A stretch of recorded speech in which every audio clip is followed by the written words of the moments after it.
Hello friends, આજે હું તમારી સાથે શેર કરીશ ખજૂરવાળા દૂધની રેસીપી. તો દૂધને વધુ ઉકાળ્યા વિના એક સિક્રેટ પાવડર બનાવીને ફક્ત 5 જ મિનિટમાં બની જાય તેવું ખજૂર દૂધ બનાવીશું. આ દૂધ બાળકોથી લઈ બધાને ખૂબ જ ભાવશે. તો એકવાર જરૂરથી ટ્રાય કરજો અને વિડીયોને લાઈક, શેર અને ચેનલને સબસ્ક્રાઈબ કરજો.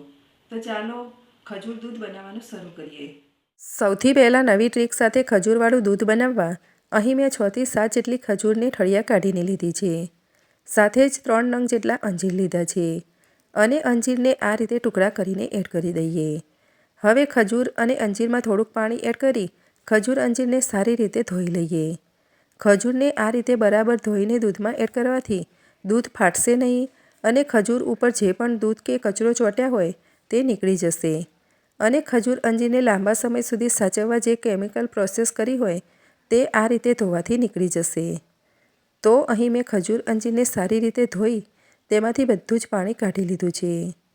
હવે દૂધને વધુ ઉકાળ્યા વિના ફટાફટ ઘાટું અને મલાઈદાર બનાવવા મિક્સર જારમાં 8 થી 10 નંગ બદામ, 8 થી 10 નંગ કાજુ, 1 મોટી ચમચી પિસ્તા, 2 અખરોટ, 1 ચમચી ચારોળી, ચપટી હળદર, 1/4 ટીસ્પૂન કાળા મરીનો પાવડર, 1 ચમચી એલાયચી પાવડર, અડધી ચમચી સૂંઠનો પાવડર, 1/4 ટીસ્પૂન ગંઠોડા પાવડર અને આ સિવાય જો તમારી પાસે કેસર હોય તો થોડા કેસરના તાર એડ કરવા. હવે મિક્સર જારનું ઢાંકણ બંધ કરી મિક્સરને ચાલુ બંધ કરીને ગ્રાઇન્ડ કરી લઈએ. તો બધી જ વસ્તુને મિક્સરમાં ગ્રાઇન્ડ કરીને આ રીતનો પાવડર બનાવી લીધો છે. હવે દૂધ બનાવવા અહીં મેં 500 ગ્રામ દૂધ લીધું છે. હવે ડ્રાયફ્રૂટનો જે પાવડર બનાવ્યો છે તેને દૂધમાં એડ કરી દઈએ.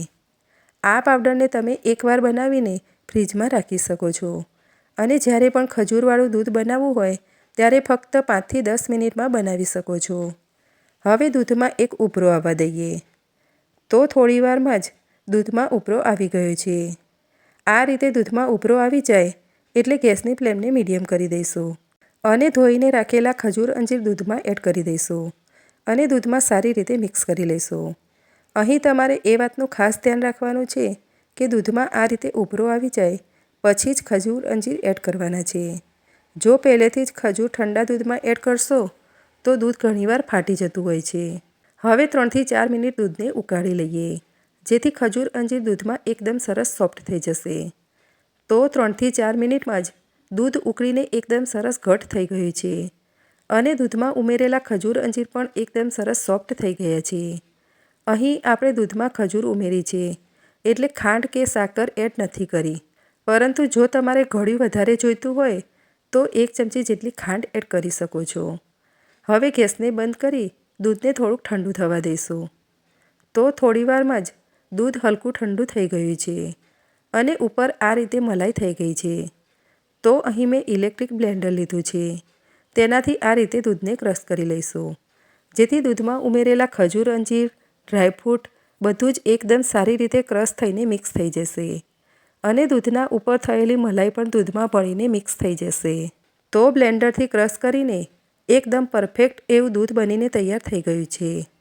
આ દૂધ જો બાળકોને આપશો તો તેમને બહુ જ ભાવશે. તો આ રીતે જો ખજૂરવાળું દૂધ બનાવશો તો નાનાથી લઈ મોટા બધાને બહુ જ ભાવશે અને તમે શિયાળામાં રોજ બનાવશો. આ દૂધ પીશો તો બજારના મોંઘા મિલ્કશેક પણ ભૂલી જશો. તો એકવાર જરૂરથી ટ્રાય કરજો અને મારી ચેનલને સબસ્ક્રાઈબ કરજો. તો ફરી મળીએ એક નવી રેસીપી સાથે.